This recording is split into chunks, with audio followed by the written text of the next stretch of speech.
स्वागत है आप सभी का एक बार फिर से ज्योग्राफी विद रहमान सर के यूट्यूब चैनल पर।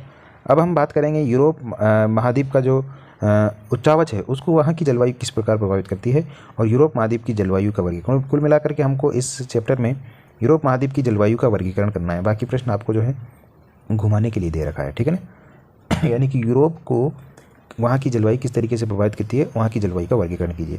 तो यूरोप महाद्वीप की जलवायु कैसी है? मुख्यतः शीतोष्ण कटिबंध है, क्योंकि यूरोप महाद्वीप कर्क रेखा के ऊपर और आर्कटिक वृत्त के नीचे यानी कि शीतोष्ण कटिबंध में पूरा का पूरा पाया जाता है। विश्व में सिर्फ एक ही महाद्वीप यूरोप ऐसा है जिसे कर्क, विषुवत या मकर तीनों में से कोई सी भी रेखा नहीं गुजरती है। फिर भी इस महाद्वीप का उत्तरी भाग आर्कटिक वन के क्षेत्र तथा उत्तरी ध्रुव के उत्तर तक होने के कारण यहाँ की जलवायु शीत है। यानी कि अगर हम उत्तरी यूरोप की बात करते हैं तो जलवायु वहाँ की शीत पाई जाएगी, और हम अधिकांश यूरोप की बात करते हैं तो वहाँ की जलवायु कैसी है? वहाँ की जलवायु आपको शीतोष्ण कटिबंधीय मिलेगी। दक्षिणी यूरोप में भूमध्य सागरीय जलवायु पाई जाती है। इस महाद्वीप की जलवायु निम्नलिखित कारकों से प्रभावित होती है: अक्षांशीय विस्तार, महाद्वीप के तीन ओर से महासागर का प्रभाव और धरातल और चक्रवात। तो यूरोप की जलवायु को प्रभावित करने वाले कारकों को हम देख लेते हैं कौन कौन से कारक है जो यूरोप की जलवायु को प्रभावित करते हैं और उससे यूरोप प्रभावित होता है। देखिए, यूरोप के उत्तरी भाग में श्वेत सागर है, सफ़ेद सागर इसको कहते हैं, बाल्टिक सागर है, बोथनिया की खाड़ी है। दक्षिण में भूमध्य सागर है, काला सागर है, एजियन सागर है, एड्रियाटिक सागर है। इस महाद्वीप के पूर्वी भाग में चौड़ाई अधिक और पश्चिम में तंग है। समुद्री प्रभाव यहाँ की जलवायु को प्रभावित करती है। यानी कि देखा जाए तो यूरोप के लगभग चारों ओर, एक तरफ से हम पूर्वी क्षेत्र को छोड़ दें तो लगभग यूरोप की तीनों ओर क्या है? सागरीय जलवायु को प्रभाव पाया जाता है। अटलांटिक महासागर से आने वाली पश्चिमी पवनें पश्चिमी यूरोप की जलवायु को प्रभावित करती है, जबकि पूर्वी यूरोप समुद्री प्रभाव से दूर है। सिर्फ पूर्वी यूरोप ही समुद्री प्रभाव से दूर है, अतः वहाँ कठोर जलवायु मिलती है। दक्षिण में भूमध्य सागर के प्रभाव के कारण भूमध्य सागरीय जलवायु पाई जाती है। वही बात जो हमने ऊपर लिखी थी उसको डिटेल में यहाँ पे लिख दिया है। यूरोप महाद्वीप की जलवायु को प्रभावित करने वाले कारकों में धरातलीय स्वरूप का प्रभाव भी उल्लेखनीय है। जहाँ एक और प्राचीन और नवीन पर्वतमाला पाई जाती है तो वहीं कहीं कहीं मध्यवर्ती मैदान भी पाए जाते हैं। यूरोप पूर्व पश्चिम दिशा में फैली पिरेनीज, आल्प्स, कार्पेथियन और काकेशस पर्वतमाला के कारण भी यहाँ की जलवायु प्रभावित होती है। आल्प्स पर्वत के उत्तर में महासागरीय जलवायु है तथा आल्प्स पर्वत के दक्षिण में भूमध्य सागरीय जलवायु। आल्प्स पर्वत स्विट्जरलैंड के आसपास, फ्रांस, स्विट्जरलैंड, इटली के उत्तर में पाया जाता है, जहाँ पूर्वी यूरोप समुद्र से काफ़ी दूर होने के कारण कठोर जलवायु वाला प्रदेश है। वहीं पश्चिम से आने वाली हवाएं पश्चिमी तट को प्रभावित करती है। यूरोप की जलवायु की विशेषताएं, अब देखिए, यहाँ देखिए, यूरोप की जलवायु तापमान में क्या पाई जाती है? समरूपता। लगभग एक जैसा तापमान यूरोप में पाया जाता है। शीतकाल में यूरोप महाद्वीप के 75% भूभाग पर 0 डिग्री से कम तापमान पाया जाता है। शीतकाल में जब सर्दियाँ पड़ती हैं, यानी कि जब सूर्य मकर रेखा पे चला जाता है, तब दिसंबर जनवरी के महीने में, जो पश्चिमी तटीय देशों में 0 से 10 डिग्री सेंटीग्रेड, भूमध्य सागरीय देशों में 5 से 12 डिग्री सेंटीग्रेड के मध्य रहता है। ग्रीष्मकाल में उत्तरी भाग में 15 से कम और भूमध्य सागर के निकट 20 से 25 डिग्री सेंटीग्रेड तापमान रहता है। अब आप ये सोचोगे कि पश्चिमी तटीय क्षेत्रों में 0 से 10 डिग्री क्यों रहता है? क्योंकि सागरीय जलवायु का प्रभाव है। और दक्षिणी क्षेत्रों में 5 से 12 क्यों रहता है भूमध्य सागर? यहाँ भी सागरीय जलवायु का प्रभाव है। ध्यान रखना, सागर ये क्षेत्र स्थलीय क्षेत्रों की तुलना में धीरे धीरे गर्म और धीरे धीरे ठंडे होते हैं। दूसरा प्रमुख कारण है यहाँ की जलवायु की विशेषताओं का चक्रवातों का प्रभाव। यूरोप में जो चक्रवात आते हैं वो कौन से चक्रवात है? पश्चिमी विक्षोभ जिसको हम बोलते हैं ना यहाँ पर, उसी को वहाँ पर चक्रवात कहा जाता है, साइक्लोन्स। अभी भी हमारे यहाँ पे जो चक्रवात आ रहे हैं, आपको रोज़ाना जो बारिश दिखाई दे रही है अभी इस महीने में भी, तो इस महीने की बारिश का रीज़न भी क्या है? वो है पश्चिमी विक्षोभ यानी कि चक्रवात। अभी मार्च का महीना है, मार्च के महीने में जो बारिश हो रही है उस बारिश का कारण भी पश्चिमी विक्षोभ ही है। शीतकाल में यूरोप के पश्चिमी भाग में निम्न वायुदाब और पूर्वी भाग में उच्च वायुदाब पाया जाता है।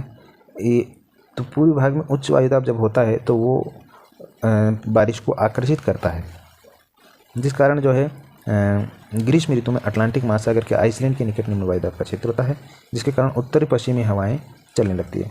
तापमान में वृद्धि होने लगती है। शीत ऋतु में आइसलैंड के पास अपेक्षाकृत अधिक निम्न वायुदाब बन जाता है, जबकि ध्रुवों की ओर ग्रीनलैंड के पास उच्च वायुदाब का केंद्र बन जाता है, जिसके कारण तूफानी हवाएं चलने लगती है। इन चक्रवातों की उत्पत्ति शीत ऋतु में अधिक होती है। शीत ऋतु में भूमध्य सागरीय चक्रवातों की उत्पत्ति। तो कुल मिलाकर के आपको ये चक्रवातों के प्रभाव लिखने, जिन कारण की यूरोप की जलवायु प्रभावित होती है। वर्ष भर वर्षा। यूरोप में सामान्य तापमान की समरूपता के कारण लगभग वर्ष भर वर्षा होती है, जो शीतकाल में पछुआ हवाएं चक्रवात और भूमध्य सागरीय चक्रवातों से और ग्रीष्मकाल में पश्चिम से उत्तर पूर्व की ओर चलने वाली हवाओं से होती है। अगर हम तुलनात्मक रूप से देखें यूरोप और भारत को या एशिया को, तो एशियाई क्षेत्रों में वर्षभर वर्षा नहीं होती। एशियाई क्षेत्रों में वर्षा जब होती है मानसून के कारण, लेकिन बहुत भयानक वर्षा होती है, एकदम से तीव्र वर्षा होती है। लेकिन यूरोप में कभी भी भयानक वर्षा आपको नहीं मिलेगी। यूरोप में आपको बवंडर जरूर मिल जाएगा, तेज़ तूफान जरूर मिल जाएगा, लेकिन उससे बहुत तीव्र गति से वर्षा ज़्यादा समय तक नहीं होती। यूरोप में रोज़ाना या 12 महीनों में अधिकांश महीनों में बारिश होती है, लेकिन रुक रुक करके बहुत धीमी गति से कभी होती है। 10 मिनट के लिए, 20 मिनट के लिए, 25 मिनट के लिए इस तरीके के शावर आते हैं। यूरोप महाद्वीप के जलवायु प्रदेश, ये भी इंपॉर्टेंट प्रश्न है, इसी में हमने संयुक्त किया है इसको। हालांकि जलवायु प्रदेश से अलग प्रश्न बन सकता है, लेकिन इसी में शामिल किया है हमने। यूरोप के उत्तरी भाग में ध्रुव वृत्त में स्थित होने के कारण ये शीत जलवायु वाला क्षेत्र है। शेष यूरोप पछुआ पवनों के प्रभाव में आता है, और यूरोप का पूर्वी भाग जो पश्चिम तक विस्तृत पश्चिम भाग में स्थित है, वहाँ का तापमान और वर्षा में अंतर पाया जाता है, जिसके आधार पर यूरोप में 5 प्रमुख जलवायु प्रदेश बताए गए हैं। 5 प्रमुख जलवायु प्रदेशों में कौन सा है? पहला है महासागरीय जलवायु प्रदेश। महासागरीय जलवायु प्रदेशों के अंतर्गत संपूर्ण उत्तरी अटलांटिक तटीय प्रदेश इस जलवायु प्रदेश में आता है, जिसमें ब्रिटेन, स्कैंडिनेवियन प्रमुख प्रदेश है। तापमान अधिक और शीतकाल में क्या होती है? वर्षा होती है। इसके अलावा दूसरा है उत्तरी पूर्वी यूरोप, ये दूसरा प्रमुख जलवायु प्रदेश है। यह जलवायु प्रदेश उत्तरी ध्रुव के पास स्थित है, इसलिए यहाँ जलवायु शीत प्रधान है। शीत ऋतु की अवधि लंबी और ग्रीष्म ऋतु की अवधि कैसी होती है? छोटी होती है। और ठंडी जलवायु के कारण मृदा कैसी रहती है? अनुपजाऊ हो जाती है। जितनी ज़्यादा ठंड होगी उतनी ही ज़्यादा मिट्टी आपको अनुपजाऊ मिलेगी, क्योंकि मिट्टी के जो है तत्व वो प्राकृतिक रूप से जो है उपजाऊपन उनमें उत्पन्न नहीं हो पाता। वनस्पति ग्रीष्म ऋतु में कुछ विकसित हो पाती है। नेक्स्ट है महाद्वीपीय जलवायु प्रदेश। तीसरा, इसे पूर्वी यूरोपीय जलवायु प्रदेश भी कहा जाता है। इसका विस्तार यूरोपीय रूस, रोमानिया, पोलैंड पर स्थित है। इस प्रदेश पर समुद्री प्रभाव लगभग नगण्य रहता है। शीतकाल में तापमान 0 डिग्री से भी कम पहुंच जाता है, और ग्रीष्मकाल में यहाँ पे क्या होती है? वर्षा होती है। वार्षिक तापमान पर काफ़ी अधिक रहता है। नेक्स्ट हम देखते हैं मध्य यूरोप। मध्य यूरोप में महाद्वीपीय और महासागरीय जलवायु के प्रदेशों में स्थित होने के कारण दक्षिणी स्वीडन, पश्चिम पोलैंड, पूर्वी जर्मनी, ऑस्ट्रिया हंगरी, चेक, Slovakia, Switzerland, Romania, Bulgaria, Yugoslavia में वर्षा कम होती है। अधिकतर वर्षा कब होती है? अधिकतर वर्षा ग्रीष्मकाल में पछुआ पवनों के कारण होती है। वर्षा की मात्रा पश्चिम से पूर्व की ओर क्या होती जाती है?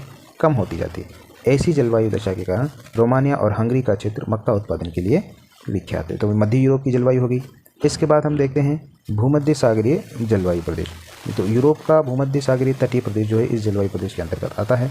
स्पेन, पुर्तगाल, दक्षिणी फ्रांस, इटली, यूनान, यूगोस्लाविया, टर्की आदि देश इसमें शामिल है। वर्षा अधिकतर शीतकाल में होती है। भूमध्य सागर से उत्पन्न होने वाले चक्रवातों से अधिक वर्षा होती है। ग्रीष्मकाल में 22 डिग्री सेल्सियस और शीतकाल में 7 डिग्री सेल्सियस तापमान पाया जाता है।